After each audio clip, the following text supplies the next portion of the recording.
सकता कह देना चाहूंगा कि दूसरी स्त्री जो तुम्हें आज काम वासना तृप्त करती मालूम हो रही है, कल वो भी नहीं मालूम होगी। परसों तीसरी स्त्री की जरूरत पड़ेगी, फिर चौथी स्त्री की जरूरत पड़ेगी, फिर पांचवी स्त्री की जरूरत पड़ेगी।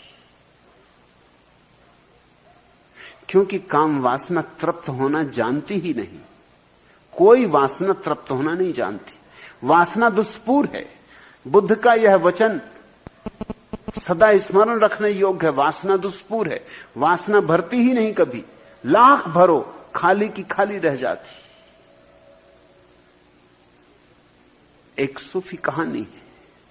एक फकीर ने एक सम्राट के द्वार पर भिक्षा पात्र किया। संयोग की बात थी, सम्राट दरवाजे से निकल रहा था सुबह अपने बगीचे में घूमने को। उस भिखारी ने कहा, मालिक क्या मैं कुछ मांग सकता हूं? सम्राट ने कहा, हां, क्या मांगना चाहते हो? उसने कहा, लेकिन मेरी एक शर्त है, जो मेरी शर्त पूरी करे उससे ही मैं अपनी मांग कर सकता हूं। सम्राट ने कहा, क्या शर्त है?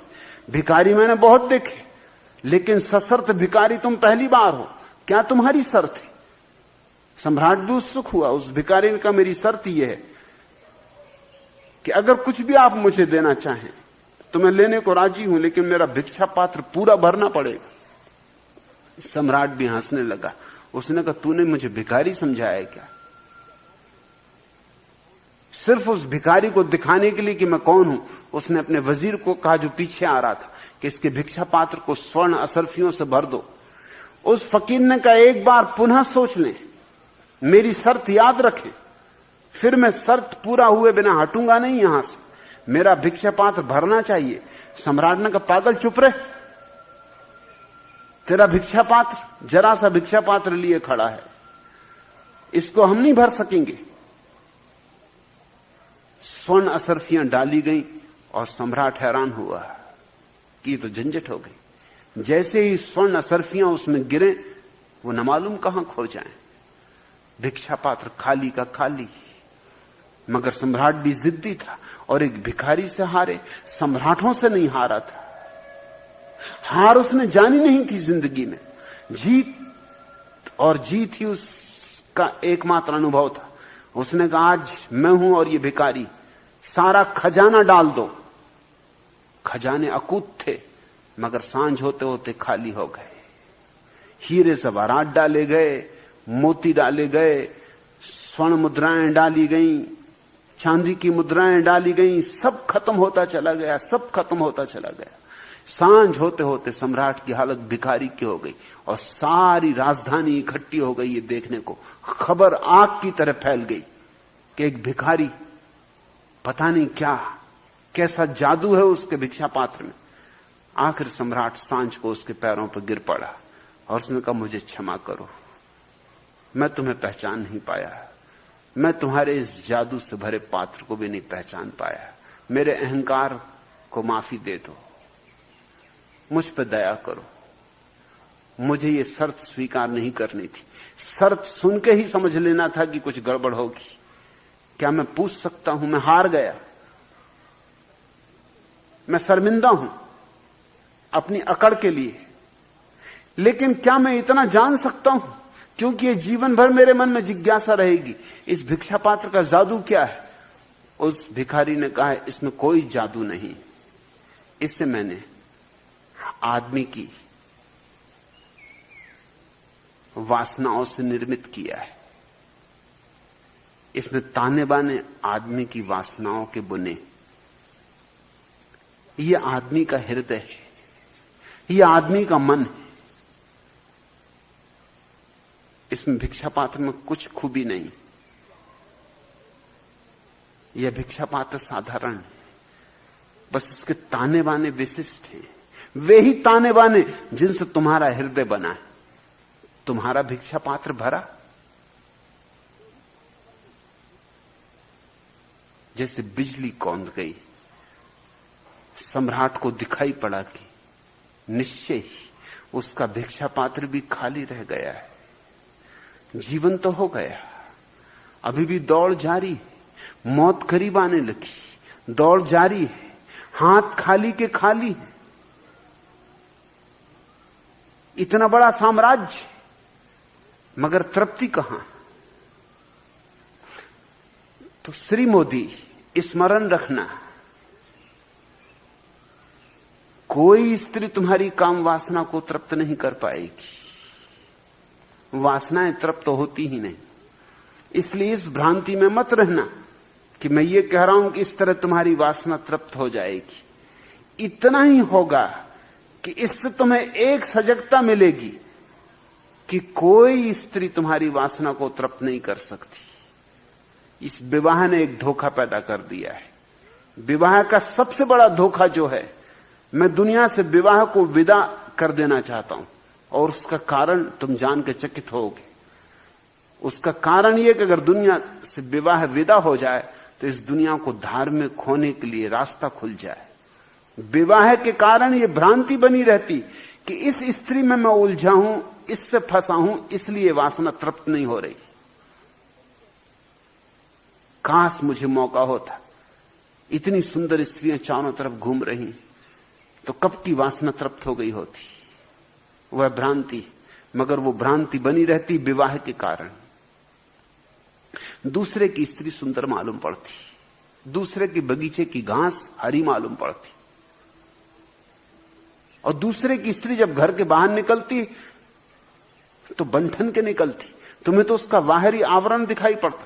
तुम्हारी स्त्री भी दूसरे को सुंदर मालूम पड़ती। मुल्ला नसरुद्दीन एक दिन घर आया और उसने देखा कि चंदूलाल मारवाड़ी उसकी पत्नी का आलिंगन कर रहा है। वो एकदम ठिठका खड़ा रह गया।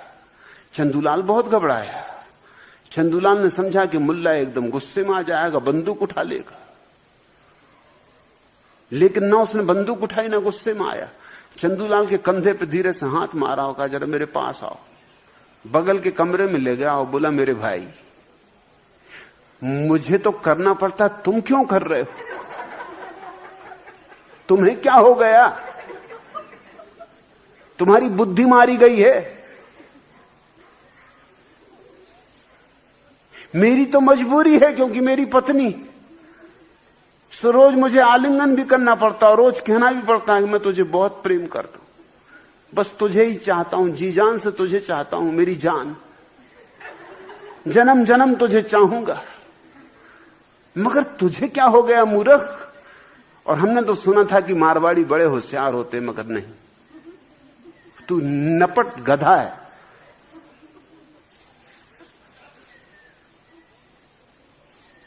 और तेरी जैसी सुंदर पत्नी को छोड़ के तू यहां क्या कर रहा है? अरे मूर्ख, मैं तेरी पत्नी के पास से चला आ रहा हूं।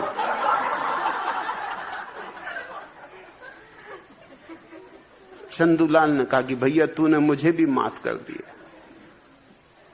उस औरत के डर से मैं कहां कहां नहीं भागा फिरता हूं, शराब पीता हूं, फालतू दफ्तर में बैठा रहता हूं, फिजूल ताश खेलता हूं, शतरंज बिछाए रखता हूं कि जितनी देर बच जाऊं उस चुड़ैल से उतना अच्छा। तू उसके पास से चला आ रहा है। कहते क्या हो नसरुद्दीन? मैं तो सदा सोचता था कि तुम एक बुद्धिमान आदमी हो। तुमने उसमें क्या देखा? उस मोटी थुलथुल औरत में तुमको क्या दिखाई पड़ता है? एक दिन स्टेशन पर वजन तोलने की मशीन पर चढ़ी थी, तो मशीन में से आवाज आई, एक बार में एक, दो नहीं। तुम्हें उसमें क्या दिखाई पड़ रहा है? मगर यही होता है। विवाह ने एक भ्रांति पैदा कर दी। विवाह ने खूब धोखा पैदा कर दिया है। विवाह से ज्यादा अधार्मिक कृत्य दूसरा नहीं, मगर धर्म के नाम पर चल रहा है। अगर लोग मुक्त हों तो जल्दी ही ये बात उनकी समझ में आ जाए कि न तो कोई पुरुष किसी स्त्री की वासना तृप्त कर सकता है, न कोई स्त्री किसी पुरुष की वासना तृप्त कर सकती। लेकिन यह अनुभव से समझ में आ सकता है। जब एक से ही बंधे रहोगे तो ये कैसे समझ में आएगा? और जिस दिन ये समझ में आ जाता है उसी दिन जीवन में ध्यान की शुरुआत है।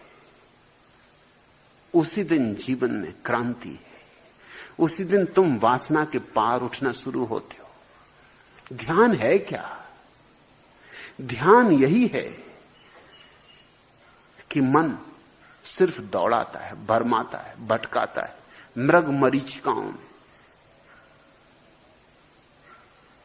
और आगे और आगे,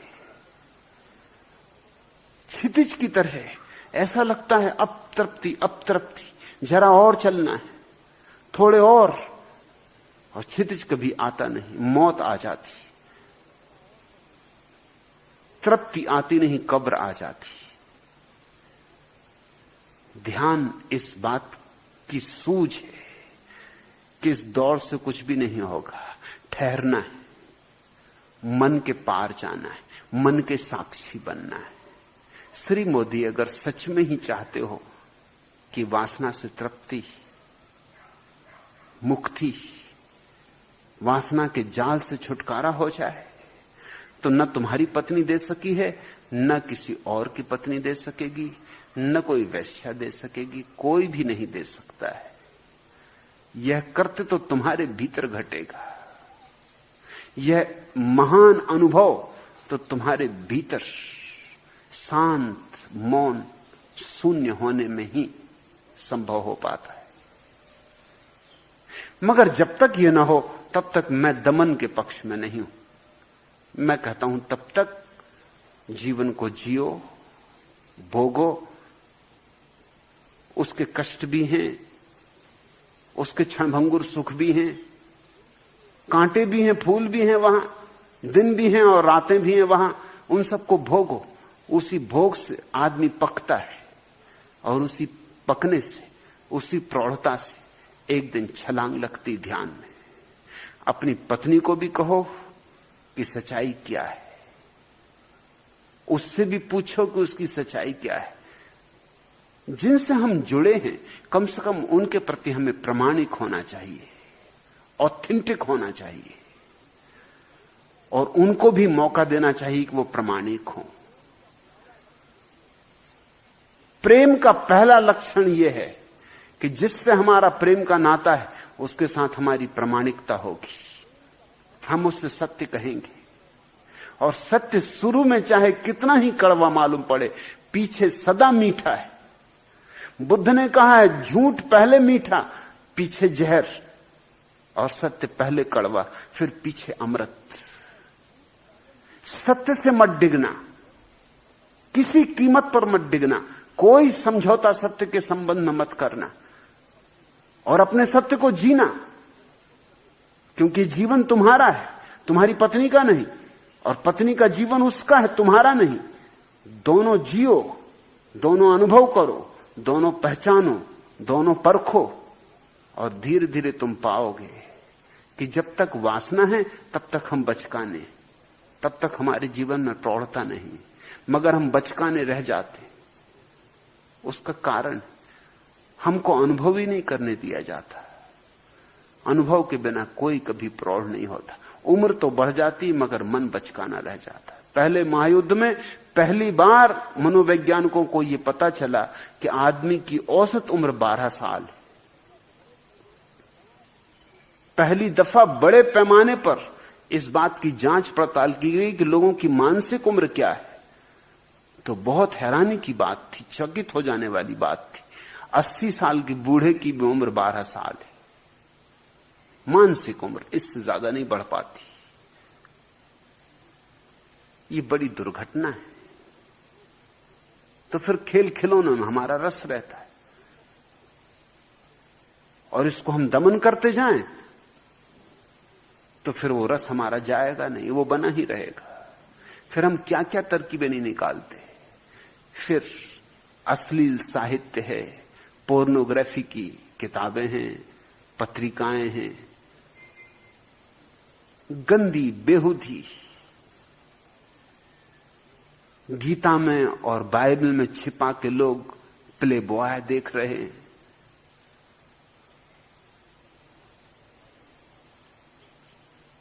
किसी को पता भी ना चल जाए। अश्लील फिल्में हैं, घरों में छिप छिप के लोग मित्रों को इकट्ठा कर करके अश्लील और नंगी फिल्में देख रहे हैं। यात्राओं पर लोग जाते, नाम होता है व्यवसाय का, लेकिन मामला होता है केवल वेश्याओं का। काम नहीं भी होता तो भी टिके रहते हैं व्यवसाय के लिए। एक व्यक्ति कलकत्ता से बंबई आया था 3 दिन के लिए। 3 सप्ताह बीत गए, तार भेजता रहे कि खरीद कर रहा हूं, अभी खरीद जारी। जब 3 महीने बीतने लगे, संकित तो पत्नी पहले से हो गई थी। पत्नी संकित तो पहले से होती, कोई संकित होने के लिए कारण की जरूरत नहीं होती। विवाह पर्याप्त है शंका के लिए। विवाह इतना अप्राकृतिक है, इसलिए शंका बिल्कुल स्वाभाविक है। इसलिए पत्नियों को कारण खोजने की जरूरत नहीं पड़ती, शंका तो रहती ही है। कारण तो फिर अपने आप मिल जाते, कारण तो मिल ही जाएंगे, मिलने ही चाहिए। कारणों के संबंध में पत्नियां निश्चिंत रहती हैं कि वो तो खोज लिए जाएंगे, उसमें कोई अड़चन नहीं है। देर अबेर की बात है, क्योंकि विवाह की संस्था इतनी अप्राकृतिक है। संकित तो थी, 3 महीने बाद उसने भी तार किया कि अब ठीक है, तुम खरीद जारी रखो। तुम जो वहां खरीद रहे हो, मैंने यहां बेचना शुरू कर दिया। वो आदमी भागा हुआ घर आया, क्योंकि वो जो खरीद रहा था अगर वही बेचना शुरू कर दिया तो मारे गए। पत्नी ने कहा कैसे जल्दी से आ गए, अब खरीद नहीं करनी।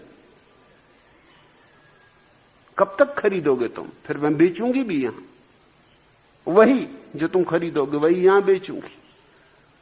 खरीद खरीद के इकट्ठा करते रहोगे, बेचना भी चाहिए ना।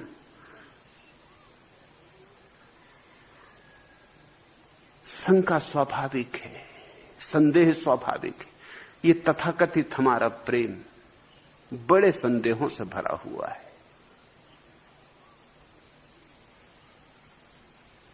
मुल्ला नसरुद्दीन रात सपने में बड़बड़ा गया, कमला कमला,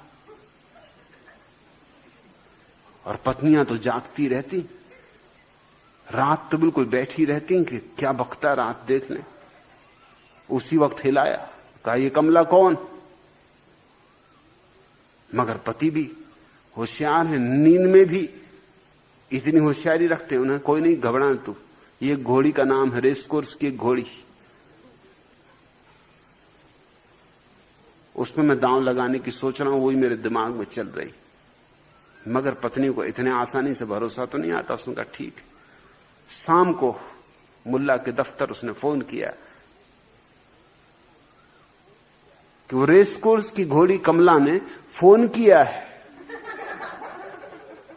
आपको पूछ रही कि कहां है, क्या पता दे दूं? कब तक छिपाओगे, कहां तक छिपाओगे? बेहतर है कह दो, बेहतर है साफ साफ करो, और इतनी प्रीति तो दिखलाओ,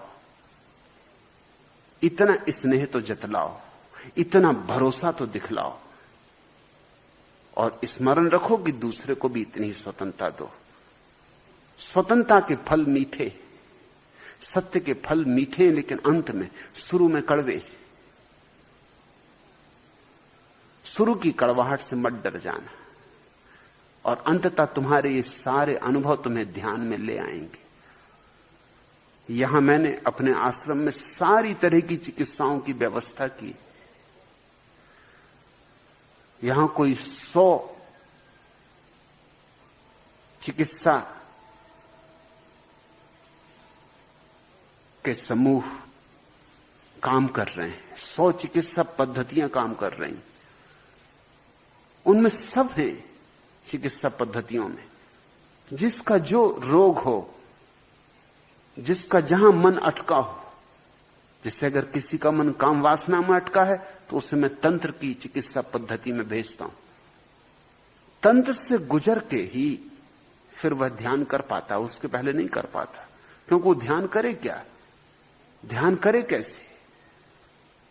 यहां भारतीय मित्र आते हैं, वो मुझे लिखते हैं कि आप कहते हैं ध्यान करो, हम ध्यान करने बैठते हैं, पास में कोई सुंदर स्त्री ध्यान कर रही, हमारा दिल वहीं वहीं जाता जाएगा ही। भारतीय शुद्ध संस्कृति का यह लक्षण, और जाएगा कहां? सदियों से दबाया है तो और जाएगा कहां? तुम्हारे पास में ही बैठा हुआ जो पाश्चिमात्य है, उसका कोई मन उस स्त्री में नहीं जा रहा है, क्योंकि स्त्री का काफी अनुभव हो चुका। ये जान के तुम चकित होगे कि यहां जो मेरे सन्यासी हैं पश्चिम से आए हुए, उनका कोई रस स्त्री पुरुष में नहीं। वैसा रस जैसा कि भारतीयों का है, कतई नहीं। सहज, सामान्य, जैसे कोई 24 घंटे भोजन के संबंध में सोचे तो पागल है, और दिन में 2 बार भोजन करे तो पागल नहीं है। किसी से तुम्हारा स्नेह नाता हो, प्रेम का संबंध हो, तो इसमें कोई विक्षिप्तता नहीं है। लेकिन कोई 24 घंटे बस यही सोचता रहे, स्त्रियों की ही कतार लगी रहे, तो फिर रुग्णता है।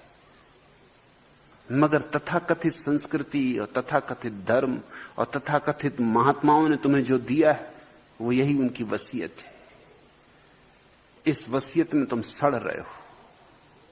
इस सड़ान से तुम्हें मुक्त करना चाहता हूं, इसलिए मैं दुश्मन मालूम पड़ता हूं।